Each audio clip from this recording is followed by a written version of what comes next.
Hi, it's Julia again. I'm on a roll today and I'm flipping fabric.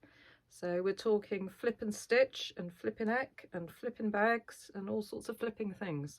So I'm also doing this bag on Create and Craft this weekend. This is my wildflower bag. Patterns for all the bags and needlebook covers, etc., are on the cross-patch.co.uk website. So here's my flipping wildflower bag. So I'll just show you the bags first. The back of the bag is not flipping, but it's pretty. Here's another flipping bag that I've made before. So there's a flipping shopping bag. So that is flipping on the back, and it's got a pretty handle on it. Here's the flipping journal covers. So there's the front of that, and there's the back of that.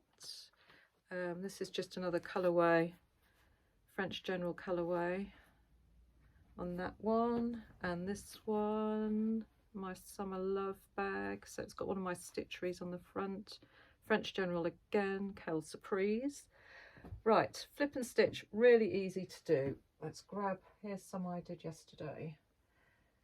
Projects. I like to start with a 5-sided shape. Obviously it would be on a bigger bit of wadding, but I'm just for saving my wadding. So on this I've fussy cut some Dutch Heritage fabric, and I tend to do a 5-sided shape to start with.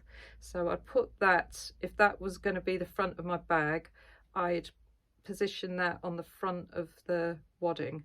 So if you look at the flipping shopping bag here, I started with a long 30-inch piece of wadding, and I put a hexagon on this one right on one end because I knew I wanted that to be on the flap of the bag. Okay, so if you have my kits, you'll get strips of fabric. I tend to use about 1.5-inch strips, but to cover this quicker I use slightly thicker strips. So again, I've got a 5-sided shape. I've cut a strip of fabric to fit one side, and I've put it right sides together against the edge of the shape, the 5-sided shape, and I've just stitched across. It doesn't have to be a 1/4 inch seam, makes no odds. And then all you'll do then is flip that bit back, hence flip and stitch. Once you've done that, you want to trim this bit off so it's level with the next line, because the next bit of fabric you're going to put on is going to go from the end of that blue strip to the end of the shape here. So just trim that bit off. So next you will get, as you can see there, I've trimmed it roughly. I've got another bit of fabric that will fit that strip. I've sewn that on, and that will then flip back. So you keep going round, clockwise, anti-clockwise, whatever you fancy. Keep going round. So I've nearly gone all the way round, and I've got to the last side there. So I'm going to get a bit of fabric that will fit that length there, and that will go straight across. So keep going round until you've filled your fabric. If you've got odd bits like on this bit here, just when you come round to this bit, just get a small bit of fabric and flip it over, and then you'll trim off the excess when you've finished and you've covered all of your fabric. So if I just show you on the, it's easier to look on the journals because I can undo these. So if I undo the journal,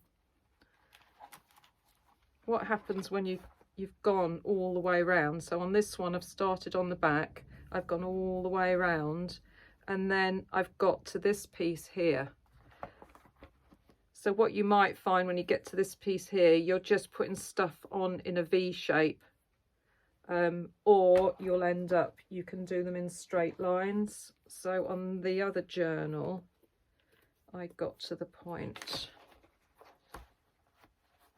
I started with a rectangle shape, and I started angling the pieces, and then I got to the edge and they were more or less straight. So I thought I'd just flip and stitch straight pieces all the way along the front of it.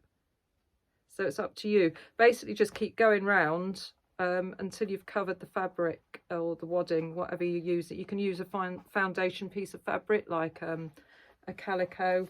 I've used H630 wadding, and let's grab a piece here. Here's another bit I've prepared.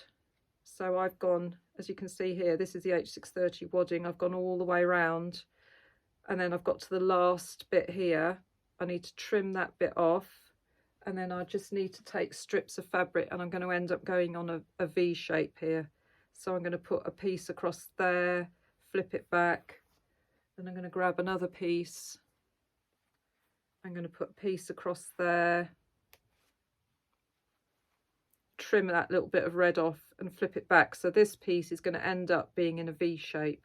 So this is ready for me to finish the demo on Create and Craft. You can catch my shows on Create and Craft on their catch up for a limited time.